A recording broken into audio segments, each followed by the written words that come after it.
Bien, bonsoir à tous. Bienvenue pour cette réunion de campagne, la première d'une série de 4, puisque la prochaine aura lieu vendredi sur toutes les questions qui concernent notre intégration aux Pays-Bas. La troisième, ce sera samedi matin sur la culture, démocratiser la culture française aux Pays-Bas. Et la dernière sera consacrée aux différents systèmes éducatifs qui sont offerts à nos enfants aux Pays-Bas. Donc ce soir, c'est plutôt les questions d'accessibilité d'une manière générale qui seront discutées. Comment améliorer l'accessibilité aux services publics français et plus généralement à l'information finalement. Ce dont on s'est rendu compte ces dernières années, c'est que la principale demande finalement, exigence de nos compatriotes, c'était d'abord et avant tout de l'information.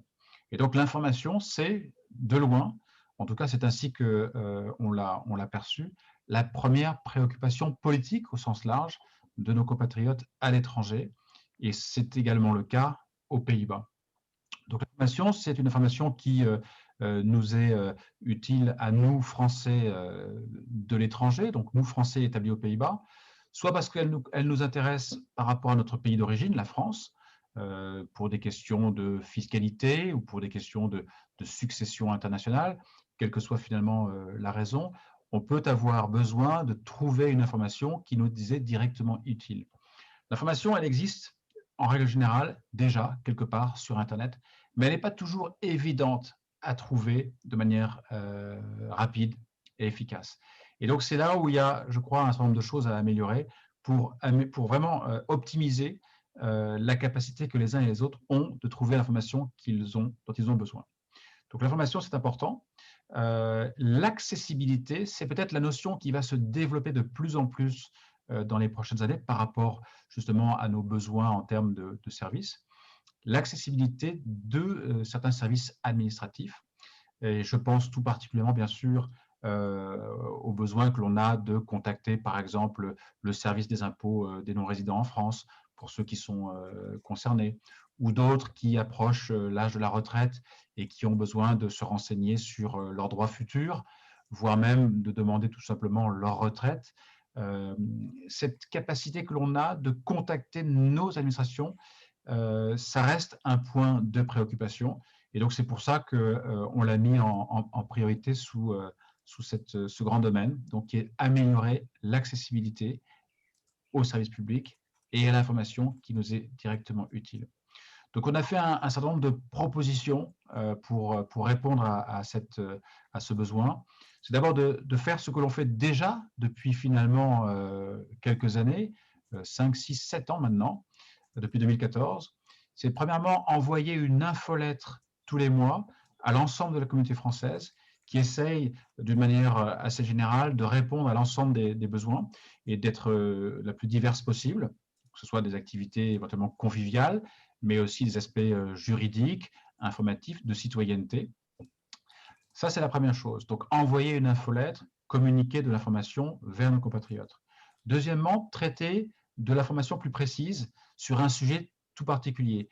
Je pense par exemple aux retraites. Donc, est-ce qu'on peut avoir un dossier complet sur les droits à la retraite, aussi bien en France et aux Pays-Bas, mais aussi un dossier sur les questions de mariage et de divorce, mais aussi un dossier sur les questions de succession internationale. Finalement, sur l'ensemble des grands domaines de préoccupation de nos compatriotes, être capable d'avoir dans un dossier l'essentiel qui est mis à disposition.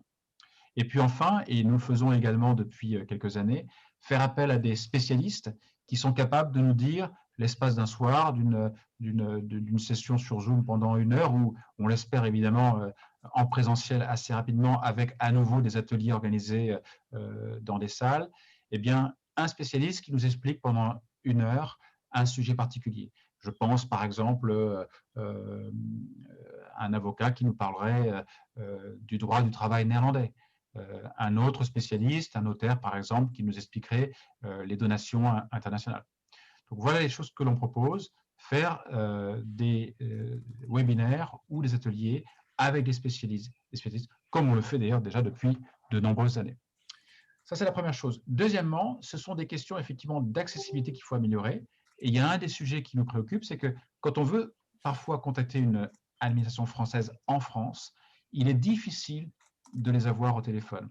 Soit parce que le numéro gratuit qui est disponible en France ne l'est plus à l'étranger, ou soit parce qu'on bute parfois sur des centres d'appel ou des communications qui n'aboutissent pas.